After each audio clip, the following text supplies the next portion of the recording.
जागा जवळजवळ या महायुतीकडे. पण दुसरा जो आहे महाविकास आघाडी कडे ते आता ते एकत्र लढलेले नव्हते तिथे. त्यांच्याकडे इथे कमी जागा आणि अर्थात राष्ट्रवादी काँग्रेसचे 7 आणि 3 10 34 37 पैकी 34 जागा म्हणजे आपण महायुतीसाठी तसा क्लीन स्वीप म्हणू शकतो इथे या सगळ्या आकड्यांमध्ये. 37 पैकी 34 जागा आणि केवळ इथे इतरांना स्थानिक आघाडींना 2 आणि शिवसेना उद्धव बाळासाहेब ठाकरे पक्षाला केवळ 1 आणि राष्ट्रवादी शरदचंद्र पवार पक्षाला केवळ 1 जागा तिथे 0 जागा त्यांच्यासाठी. त्यामुळे त्यांच्यासाठी मात्र हा तिथे मोठा सेटबॅक असू शकतो. जर हे आकडे आपण बघायला गेलं तर ज्या पोलनुसार आपल्याला हा अंदाज दिसतोय जागांचा. अंदाज आपण शब्द इथे वारंवार वापरतो आजच्या कार्यक्रमामध्ये की हे अंदाज आहेत या एक्झिट पोलनुसार. त्यामुळे 37 पैकी जवळजवळ 37 पैकी 34 जागा या आपल्याला इथे साधारणपणे महायुतीकडे, जरी ते वेगळे लढले असते तरी सुद्धा त्यांची सत्ता तिथे निर्विवादपणे आपल्याला येताना इथे दिसते. ठीक आहे, ठीक आहे. योगेश खरे यांच्याकडे मला जायचं आहे, कारण उत्तर महाराष्ट्रातल्या सर्व प्रमुख लढती त्यांनी कव्हर केलेल्या होत्या या सगळ्या काळामध्ये. योगेश, उत्तर महाराष्ट्रात जमिनीवर तुम्हाला नेमकी काय स्थिती दिसते, ती स्थिती आणि त्याचबरोबर आपले एक्झिट पोल? नाही, खरं आहे परिस्थिती भाजपला अनुकूल अशीच आपल्याला सगळ्या ठिकाणी दिसून येते. जर आपण जळगाव जिल्हा बघितला, नाशिक बघितलं आणि त्याचबरोबर नगर जिल्हा बघितला तर या ठिकाणी बरंचसं वर्चस्व हे भाजपनं मिळवलेलं आहे. नाशिकमध्ये आपण बघितलं तर गिरीश महाजन यांच्या नेतृत्वामध्ये जवळजवळ त्यांनी संपूर्ण तयारी ही गेल्या 2 महिन्यांपासून केलेली होती. नगर परिषदेत इगतपुरीमध्ये तर अक्षरशः ठाकरे गटाचे सर्व पदाधिकारी हे भाजपमध्ये गेलेले होते आणि माजी नगराध्यक्ष वगैरे वगैरे सगळे, म्हणजे 3 दशकापासून सत्ता होती तिचा पूर्ण सफाया ठाकरे गटाचा या ठिकाणी केला होता आणि भाजपकडे यांनी प्रवेश केला होता आणि तेच आज भाजपकडून उभे आहेत. त्यामुळे त्र्यंबकेश्वर म्हटलं तर आता सिंहस्थ कुंभमेळा आहे आणि त्या दृष्टिकोनातून त्र्यंबकेश्वर नगर परिषद ही सर्वात महत्त्वाची नगर परिषद होती. त्यासाठी स्वतः देवेंद्र फडणवीस यांनी पहिली सभा त्र्यंबकेश्वरमध्ये घेतली, प्रचाराची सुरुवात तिथून केली आणि सगळ्यात महत्त्वाचं म्हणजे त्याच ठिकाणी समारोप हा एकनाथ शिंदेंनी केला, कारण सध्या कुंभमेळा आहे. कुंभमेळ्यासाठी ही नगर परिषद सगळ्यात महत्त्वाची आहे. तर आपण जर बघितलं तर भाजपनं या ठिकाणी मोठ्या प्रमाणात सभा घेतल्या. स्वतः फडणवीस यांनी 5 सभा घेतल्यात. सिन्नरमध्ये सभा घेतली. सिन्नरमध्ये माणिकराव कोकाटे यांची जी काही सत्ता अनेक वर्षांपासूनची या ठिकाणी आहे ती सुद्धा उलथवण्याचा प्रयत्न या ठिकाणी भाजपनं अगदी जोरकसपणे केलेला आपल्याला या ठिकाणी दिसून येतोय. भगूरमध्ये मात्र या ठिकाणी थोडी पिछेहाट भाजपची दिसून आली. अशा काही भगूरसारख्या नगरपालिका आहेत की ज्या ठिकाणी शिंदेसेना पुढे आपल्याला दिसेल.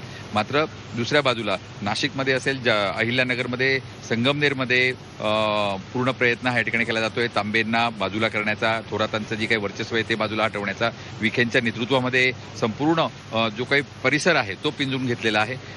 विशेषतः श्रीरामपूरमध्ये सर्वाधिक मोठी रंगलेली लढत जी आपल्याला पाहायला मिळते ती शिंदे सेनेमध्ये आणि राष्ट्रवादीच्या. योगेश, तुम्हाला एक क्षणासाठी थांबवतो. योगेश, या ठिकाणी दिसून येतं. योगेश, तुम्ही ही ग्राउंडची परिस्थिती सगळ्यात महत्त्वाचं. आता त्यांनी सिन्नरचा उल्लेख केला. आपल्यासोबत अभिजित ब्रह्मनाथकर सुद्धा स्टुडिओमध्ये आहेत. अभिजित ब्रह्मनाथकर यांच्या हा आकड्यांचा अभ्यास फार दांडगा आहे आणि आपण गेल्या वेळेस जेव्हा चर्चेत त्यांना बोलवलं होतं तेव्हा बिहारच्या माझ्या ते एक्झिट पोल आपण अभिजित सोबत केले होते आणि बिहारचा अंदाज अगदी सटीक म्हणू शकतो. सटीक हिंदी शब्द आहे, त्यामुळे आपण त्याला काय म्हणतो अगदी अचूक असा अंदाज होता अभिजित यांनी जो व्यक्त केला. तर अभिजित, उत्तर महाराष्ट्रामध्ये आपण नाशिक पकडला, पण आपण नगर उत्तर महाराष्ट्रात पकडला की नगर आपण पश्चिम मध्ये पकडला? नगर आपण पश्चिम महाराष्ट्रात पकडले. अच्छा अच्छा. पण बस याच्यात मला विचारायचं, आता तुम्ही मला स्पेसिफिक सांगत नाही तिथे. तुम्ही आपण उत्तर महाराष्ट्र म्हणतो, सिन्नरच्या निवडणुका झाल्यात. माणिकराव कोकाटे यांनी तिथे फार एक भाषण केलं होतं. त्या भाषणाची फार चर्चा आज आम्हाला ऐकायला मिळते. त्या भाषणात ते भाजप कसा फोडाफोडी करतो, एकच काम आहे असं आत्ताच ते काही दिवसांपूर्वी या प्रचारामध्ये बोलले होते. योगायोगाने त्यांच्यावरची कारवाई लगेच आता वाढली आणि माणिकराव कोकाटे यांचं आता मंत्रिपद गेलं. सिन्नरमधला याच्यात अंदाज आपल्याकडे आहे का? म्हणजे मला फक्त क्युरिओसिटी म्हणून विचारतो, याच्यात सिन्नरचा अंदाज तुम्ही काय दिला? तुमच्याकडे स्पेसिफिक्स आहेत काय? ते सिन्नरमध्ये काय होतंय? मला असं वाटतं की सिन्नरमध्ये 2 मराठा उमेदवार आहेत आणि 1 ओबीसी उमेदवार आहे. त्यामुळे तिथली लढाई चुरशीची झालेली आहे आणि ती जी लढाई आहे ती शिवसेना शिंदे गट, शिवसेना उभाटा गट आणि राष्ट्रवादी अजित पवार गट यांच्यात आहे. आणि सध्याच्या घडीला मला वाटतं शिवसेना उभाटा गट हा सिन्नरमध्ये पुढे मला दिसतोय. आणि सर्वात महत्वाची सिन्नरमध्ये उभाटा तुम्हाला वाटतंय? हो. आणि ही महत्वाची गोष्ट त्यात मी सांगतो आणि थांबतो. ही निवडणूक आधी झालेली होती. 2 डिसेंबरला मतदान झालेलं होतं आणि त्यानंतर सगळं हे प्रकरण झालंय माणिकराव कोकाटेंचं आणि हायकोर्टातून त्यांना आता तात्पुरता दिलासा मिळालेला आहे. परंतु मतदान होऊन गेलेलं आहे, ध्रुवीकरण झालेलं होतं आणि या निवडणुकीमध्ये चुरशीची लढाई होती. त्यात उभाटा गट मला तिथं पुढे दिसतोय. अच्छा, आपण माझं नवनाथ पण सुद्धा ऐकतात ते केव्हाची वाट बघतात. नवनाथजी, उत्तर महाराष्ट्रात असं तुमचा भाजपसाठी हा नेहमी गड मानला गेलेला आहे, तुमचा बालेकिल्ला राहिलेला आहे उत्तर महाराष्ट्र. आणि फार सरप्राइझिंग, मी म्हणजे सुरुवातीला म्हटलंच आहे की फार सरप्राइझिंग नाही आकडेवारी, पण मित्र पक्षांनाही तुम्हाला तिथे आता संपली लढाई तुमची. म्हणजे आम्ही एकदा निवडणुकांच्या काळात तुमच्यासोबत चर्चा केली होती आणि फारच ती स्फोटक म्हणू शकतो अशी चर्चा झाली होती तेव्हा. आता सगळं संपलंय असं आपण म्हणू शकतो, पण हे यश तुम्हाला अपेक्षित आहे उत्तर महाराष्ट्रातलं? कमलेशजी, आपण बघतोय की जेव्हा पंचायत राजची स्थापना झाली तेव्हा यशवंतराव चव्हाण यांचा वरचष्मा आणि यशवंतराव चव्हाण यांचा प्रभाव आपण ग्रामीण महाराष्ट्रामध्ये आणि संपूर्ण महाराष्ट्रामध्ये बघायला मिळाला होता. यशवंतराव चव्हाणानंतर असे मुख्यमंत्री आपण काढले की ज्यांचा प्रभाव संपूर्ण महाराष्ट्रामध्ये आहे, तर ते नाव निर्विवादपणे देवेंद्रजी फडणवीस यांचंच ऐकायला मिळेल, यांचंच नाव समोर येईल. आणि देवेंद्रजी फडणवीस यांच्या नेतृत्वामध्ये आम्ही काही ठिकाणी महायुती म्हणून, काही ठिकाणी भाजप म्हणून निवडणूक लढलो. उत्तर महाराष्ट्र हा सुरुवातीपासून भारतीय जनता पार्टीचा बालेकिल्ला आहे. उत्तर महाराष्ट्र नाही तर संपूर्ण महाराष्ट्रामध्ये देवेंद्रजींच्या नेतृत्वामध्ये जसा यशवंतरावांचा प्रभाव होता, अगदी तसाच प्रभाव देवेंद्रजींचा देखील या निवडणुकीमध्ये, पंचायत राजच्या निवडणुकीमध्ये बघायला मिळेल. खास करून आपण जेव्हा उत्तर महाराष्ट्राची चर्चा करतो तेव्हा गिरीश महाजन आमच्याकडे तिथे होते, विजयकुमार गावित आहेत तिकडे. आता तुम्ही नगरचा उल्लेख केला, नगर पश्चिम महाराष्ट्रामध्ये धरला असेल तर उर्वरित नंदुरबार, धुळे, जळगाव या सगळ्या नाशिक या सगळ्या भागामध्ये भारतीय जनता पार्टी अगदी सुरुवातीपासून मजबूत होती. आपण एवढंच काय, लोकसभेच्या निवडणुकीत देखील उत्तर महाराष्ट्राने भारतीय जनता पार्टीला चांगली साथ दिली इतर भागाच्या तुलनेमध्ये. विधानसभेला देखील ते चित्र बघायला मिळालं. आता नगरपालिका आणि नगरपंचायतच्या निवडणुकीमध्ये उत्तर महाराष्ट्र जवळपास 90% शेअर हा महायुतीचा आपल्याला बघायला मिळतो. आम्ही काही ठिकाणी वेगळे लढलो, परंतु आम्ही आता दोघे मिळून जेव्हा एकत्र येऊ, तिघे मिळून जेव्हा एकत्र येऊ, तेव्हा 90%पेक्षा आधीच जास्त घ्यायचं होतं नवनाथजी. आधीच घ्यायचं होतं. ज्योती वाघमारेची पट्ट्या का माझं म्हणणं? आधीच सोबत घेतलं असतं. हा, ज्योतिताई आधीच सोबत घेतलं असतं, हे सगळं मधल्या काळात रावण बिवण काय अतिप्रसंग वगैरे सगळं टाळता आलं असतं सगळं. ज्योतिताई काय म्हणताय?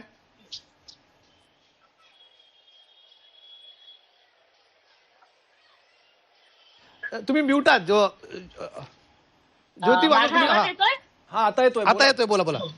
तर मला सगळ्यात आधी तर G24 चे अभिनंदन करायचं की खूप मोठा सॅम्पल साईज आपण घेतलाय. जी जी. आणि सगळं जग आर्टिफिशियल इंटेलिजन्स कडे जात असताना आपण ह्युमन इंटेलिजन्स सुद्धा सोबत घेतलंय आणि त्याचाही सर्वे आपण केलाय. आपलं मनापासून अभिनंदन करते. धन्यवाद. उत्तर महाराष्ट्रामध्ये मी स्वतः प्रचाराला गेले होते. इगतपुरी असेल, भगूर असेल किंवा अगदी म्हणजे मालेगाव असेल, अशा अनेक ठिकाणी मी तिथे गेले आणि सगळ्या ठिकाणी आम्हाला मोठ्या प्रमाणामध्ये एक गोष्ट बघायला मिळाली, ती म्हणजे लाडक्या बहिणींची जादू, लाडक्या भावाची जादू ही अजून सुद्धा बघायला मिळते.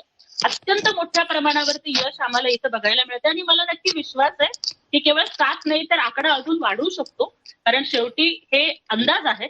आणखीन आम्हाला यश हे नक्कीच मिळू शकतं. आणि ज्याप्रमाणे आताच नवनाथजी म्हणाले की बरेच म्हणजे रुसवे फुगवे असतील किंवा मग काही रूठना मनाना या सगळ्या गोष्टी झाल्या, परंतु शेवटी आम्ही भाऊ आहेत, विचाराने एकत्र आलेलो आहोत. त्यामुळे जर एकंदरीत बघितलं तर 90%पेक्षा जर जास्त जागा आम्हाला महायुती म्हणून मिळत असतील तर नगर परिषदांच्या निवडणुकीमध्ये महाराष्ट्राच्या जनतेनं आम्हाला गुणवत्तेनं उत्तीर्ण केलंय असं म्हटलं तर त्यात काही वावगं ठरणार नाही असं मला वाटतं. काँग्रेसचा बालेकिल्ला आपल्यासोबत काँग्रेसचे काकासाहेब कुलकर्णी पण आहेत ना सौरभ आपल्यासोबत आहेत ते. तर काकासाहेब, एकेकाळी म्हणजे आता नंदुरबारचा उल्लेख झाला, एकेकाळी नंदुरबार अशी जागा होती, हा अभिजित, की जिथून काँग्रेसच्या प्रचाराचा नारळ वाढवला जायचा. म्हणजे इंदिरा गांधी असतील, सोनिया गांधींनी सुद्धा तिकडे सुरुवात केली. म्हणजे आता रिसेंटली सुद्धा राहुल गांधींनी महाराष्ट्राच्या प्रचाराची सुरुवात सुद्धा नंदुरबारमधूनच केली होती. पण आता कुठेतरी तिथला तुमचा एक प्रकारची पकड ती सुटत चाललेली दिसते. आता तसा काँग्रेसचा हा म्हणजे हे आकडे आम्ही जे आता अंदाज सांगतोय हा आमचा उद्याच्या निवडच्या निकालांसाठीचा अंदाज आहे, जो आम्ही एक्झिट पोल केला त्याचा अंदाज आहे. पण ही कार्यकर्त्यांची निवडणूक मी वारंवार या कार्यक्रमात उल्लेख करतोय. कार्यकर्त्यांची निवडणूक असताना इथे अशा प्रकारचा काँग्रेसचा इथे जो आकडा दिसतोय, अगदी एक दिसतंय इथे काँग्रेसला जागा मिळताना. कसं विश्लेषण करता काकासाहेब याचं थोडक्यात? आपण जर बघितलं तर पहिल्यांदा आपले G24 तास आणि आपण जो सर्व्हे केलाय त्याचं पहिल्यांदा मी अभिनंदन करतो. जी जी आणि खूप चांगल्या पद्धतीने आपण सर्व्हे केले, परंतु हा अंदाज आहे आणि तुम्ही वारंवार त्या शब्दावर जोर देत आहे आणि हे मला खूप छान वाटलं आणि आवडलं सुद्धा.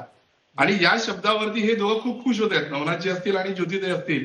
परंतु हे अंदाज आहेत आणि उद्याच्या निकालानंतर, उद्याच्या दुपारच्या 1-1:30 वाजेच्या नंतर जे निकाल येतील ते अनपेक्षितपणे निकाल येतील. त्याचं कारण असं आहे की गेल्या वर्षामध्ये हे सरकार सत्तेवर आल्यानंतर या महाराष्ट्रात काय काय बघावं लागलं, या महाराष्ट्रातल्या आलेल्या अडचणी असेल, वला दुष्काळानंतर या सरकारनं शेतकऱ्यांची ज्या पद्धतीने थट्टा केली असेल, ऊसाचे भाव असतील, ऊसाच्या भावासाठी चाललेलं आंदोलन असेल, कांद्याच्या भावासाठी चाललेलं आंदोलन असेल, सगळ्याच पातळीवरती हे सरकार सपशेल अपयशी ठरलेलं आहे. आणि निश्चितपणे नेते जरी इकडे तिकडे गेले असतील तरी ही कार्यकर्त्यांची निवडणूक आहे आणि काँग्रेस पक्ष हा कार्यकर्त्यांच्या ताकदीवरती रुजलेला आणि जनमानसात रुजलेला हा पक्ष आहे. त्यामुळे निश्चितपणे उद्याच्या दुपारी 1-1:30च्या पुढे उद्याचे आपले अंदाज सपशेल हे वेगळे ठरतील आणि काँग्रेस महाविकास आघाडी ही मोठ्या प्रमाणात चांगल्या संख्येवर आपल्याला आल्याचं निश्चितपणे दिसून येईल. तुम्ही बरं का काकासाहेब फक्त एक तुम्हाला म्हणजे माहितीस्तव सांगतो, ऐका ना. हे जे अभिजित ब्रह्मनाथकर आपल्यासोबत बसलेत ना, ऐका ना काकासाहेब. 405चा नारा देणारे ओ कुलकर्णी साहेब ऐका ना, काकासाहेब कुलकर्णी ऐका ना. एक तुम्हाला फक्त मला तुम्ही कंटिन्यू करा, फक्त एक सांगतो वाक्य.